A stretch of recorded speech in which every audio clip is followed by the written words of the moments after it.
하나님의 평안을 바라보는 자, 너의 모든 것 창조하신 우리 주님이 너를 얼마나 사랑하시는지 하나님께 찬양과 경배하는 자, 하나님의 선하심을 닮아가는 자, 너의 모든 것 창조하신 우리 주님이 너를 자녀 삼으셨네. 하나님 사랑의 눈으로 너를 어느 때나 바라보시고 하나님 인자한 귀로서 언제나 너에게 기울이시니 어두움에 밝은 빛을 비춰주시고 너의 작은 신음에도 응답하시니 너는 어느 곳에 있든지 주를 향하고 주만 바라볼지라. 주만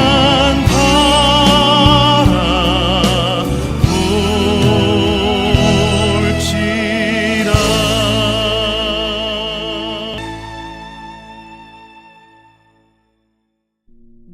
로마서 7장? 형제들이여, 내가 율법을 알고 있는 사람들에게 말합니다. 여러분은 율법이 사람이 살아있는 동안에만 그 사람을 지배한다는 것을 알지 못합니까?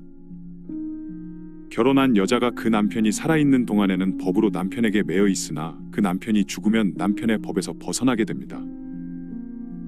그러므로 남편이 아직 살아있을 때 여자가 다른 남자에게 간다면 가늠한 여자라 불릴 것입니다. 그러나 만일 남편이 죽으면 그 법에서 벗어나게 되므로 다른 남자에게 가더라도 가늠한 여자가 되지 않습니다.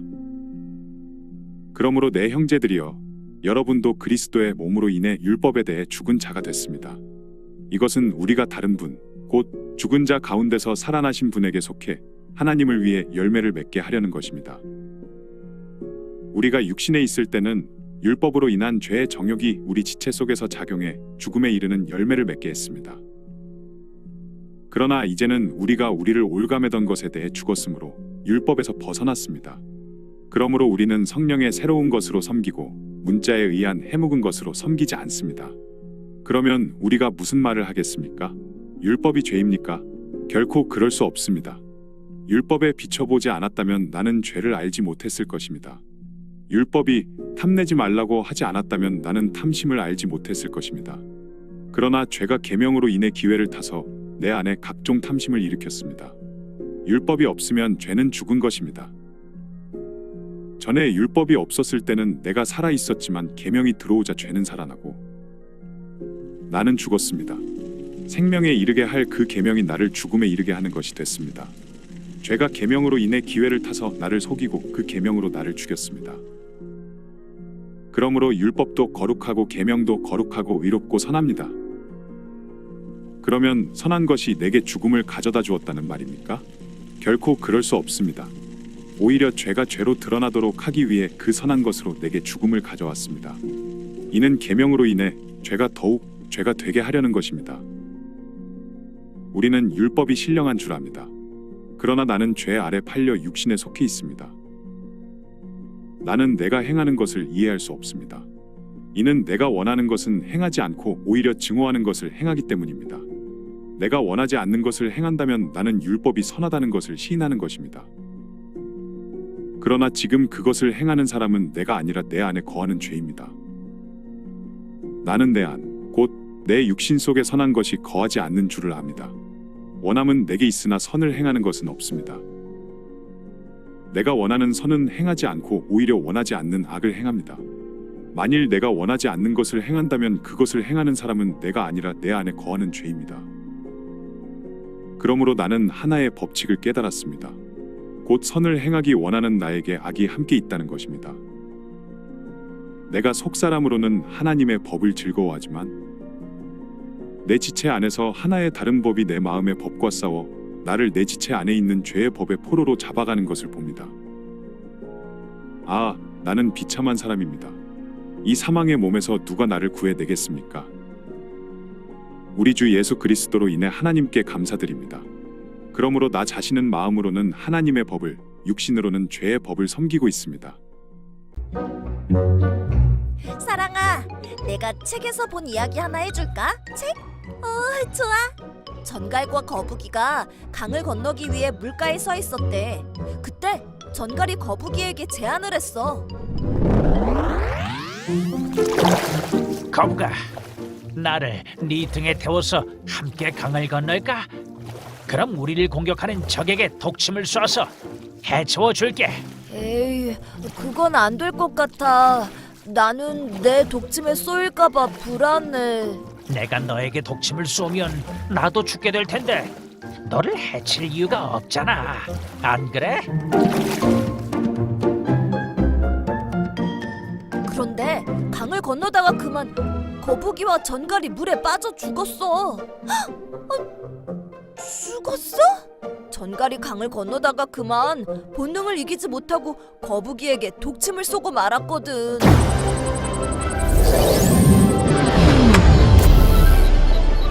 이런 전갈이 본능을 이기지 못하고 마음 따로 몸 따로 행동을 해버렸구나.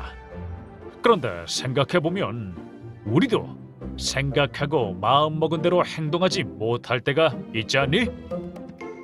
오늘 말씀에 나오는 한 사람도 마음 따로 몸 따로 움직여서 매우 괴로워했어. 그 사람이 누구인지 말씀을 통해 알아보러 가볼까?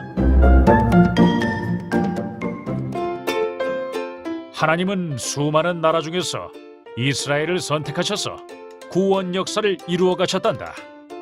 그리고 많은 민족이 이스라엘을 통해 하나님께 돌아오기를 원하셨지. 그래서 이스라엘 백성이 하나님의 뜻을 알고 거룩한 백성으로 살아갈 수 있도록 율법을 주신 거잖아요. 그렇지. 하나님의 백성이 행복하고 안전하게 살아갈 수 있도록 율법을 선물로 주셨다고 알려주셨어요. 역시 우리 사랑이. 그런데 언제부턴가 율법이 하나님이 주신 의도와 다르게 받아들여지기 시작했어. 이 율법을 다 지키는 건 너무 어려워. 이게 정말 우리를 사랑해서 주신 게 맞을까? 언제까지 이 무거운 짐을 지고 살아가야 하지?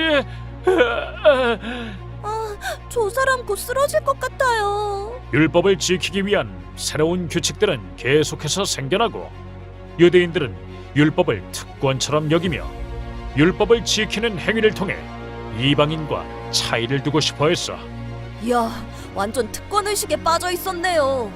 로마 교회의 유대인과 이방인도 율법에 대한 다른 이해로 인해 갈등을 겪고 있었고, 그런 상황에서 바울은 율법과 복음에 대해 바르게 알려주기 위해서 편지를 쓰게 되었어.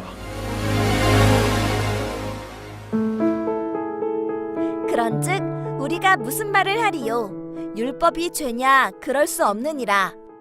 율법으로 말미암지 않고는 내가 죄를 알지 못하였으니 곧 율법이 탐내지 말라 하지 아니하였더라면 내가 탐심을 알지 못하였으리라. 사도 바울은 율법이 마치 거울과 같아서 생각과 말과 행동으로 범한 죄를 깨닫게 하고 인간이 얼마나 죄를 짓기 쉬운 존재인지 깨닫게 하는 선한 역할을 한다고 했어. 저 친구 마음에 선함과 악함이 모두 있어요. 마치 우리의 마음과 같지 않니? 사도 바울도 우리가 율법, 즉 하나님 말씀이 선하다는 것을 알고 지켜 행해야 하는 것도 알고 있지만 우리는 악을 선택할 때가 많다고 말했어. 우리 속에 있는 죄 때문이죠. 로마서에서 본 것 같아요. 그래, 맞아. 이처럼 예수님을 믿고 거듭난 그리스도인이 되어도 모든 죄와 유혹이 사라지지 않기 때문에 하나님의 법을 따르고 싶은 마음과 죄의 법을 따르고 싶은 두 마음이 끊임없이 싸우는 거란다. 여러분은 마음속으로는 하고 싶지만 몸의 한계로 포기하거나 실패한 일이 있나요? 예를 들어 힘이 부족해서 병뚜껑을 열 수 없을 때를 생각해 봅시다. 마음은 뚜껑을 빨리 열어 시원한 음료를 마시고 싶지만 그럴 수 없습니다. 또 높은 곳에 있는 물건을 꺼내고 싶지만 손이 닿지 않아 불편을 느낄 때가 있습니다. 그때 누군가 도움을 준다면 쉽게 뚜껑을 열고 편하게 물건에 닿을 수 있습니다. 하나님 나라 백성은 십계명을 지켜야 한다는 것을 배웠습니다. 그런데 그 십계명을 온전히 지킬 수 있는 사람이 있을까요? 바울은 자신의 상태를 돌아보며 탄식합니다. 선을 행하고 싶지만 죄로 인해 도리어 악을 행하고 있기 때문입니다. 그리고 이어서 조금 더 자세하게 자신의 마음속에 하나님의 법과 죄의 법이 함께 있다고 고백합니다. 마음속에서 이 두 법이 서로 싸우고 심지어 죄의 법이 자신을 사로잡을 때도 있다며 괴로워합니다. 바울은 그러한 자기 자신을 사망의 몸이라고 표현하면서 건진받기를 원합니다. 이처럼 하나님 나라 백성은 여전히 죄와 싸우는 자입니다. 우리의 힘으로는 이 싸움에서 이길 수 없습니다. 그러므로 우리는 자신이 죄인인 것을 인정하며 겸손한 마음으로 하나님의 도우심을 구해야 합니다. 예수 그리스도 안에 있을 때 우리에게 결코 정죄함이 없기 때문입니다.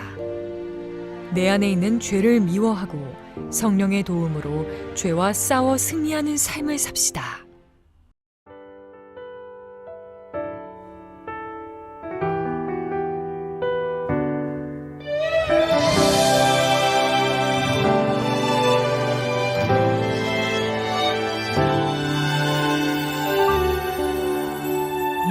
무명이어도 공허하지 않은 것은 예수 안에 난 만족함이라.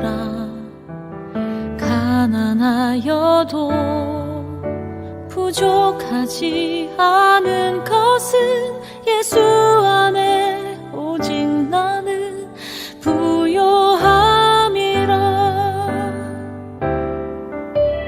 고난 중에도 견뎌낼 수 있는 것은 주의 계획 믿기 때문이라.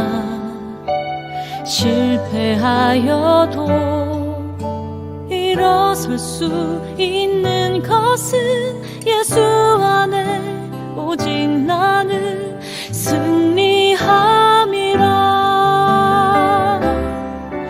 난 예수로 충만하네. 난 예수로 충만하네. 난 예수로 충만하네. 영원한 왕 내 안에 살아계시네. 내 몸이 약해도 낙심하지 않는 것은 예수 안에 난 완전함이라. 화려한 세상 부럽지 않은 것은 난 예수로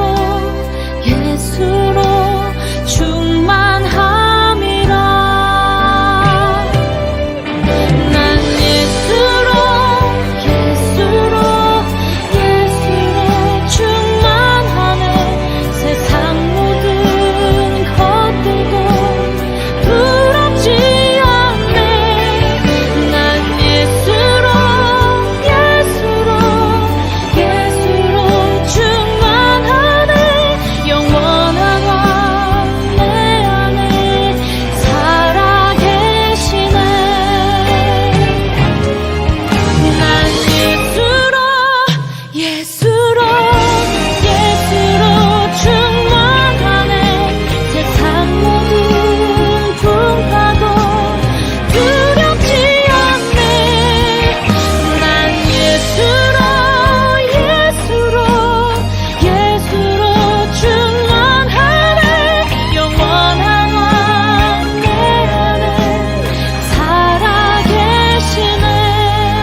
하늘에 계신 우리 아버지여, 이름이 거룩히 여김을 받으시오며 나라에 임하옵시며 뜻이 하늘에서 이룬 것 같이 땅에서도 이루어지이다. 오늘날 우리에게 일용할 양식을 주옵시고 우리가 우리에게 죄 지은 자를 사하여 준 것 같이 우리 죄를 사하여 주옵시고 우리를 시험에 들게 하지 마옵시고 다만 악에서 구하옵소서. 대개 나라와 권세와 영광이 아버지께 영원히 있사옵나이다. 아멘. 오늘 말씀에 대한 적용 질문입니다. 자신의 답을 정리하고 실천해 보세요. 첫 번째, 죄의 유혹과 도전을 물리치기 위해 구체적으로 어떤 영적 싸움을 하고 있습니까? 두 번째, 거룩함 그 이름에 이르는 열매를 맺기 위해 실천해야 할 일들과 거절해야 할 일들의 목록을 만들고 실천 여부를 매일 확인해 보세요.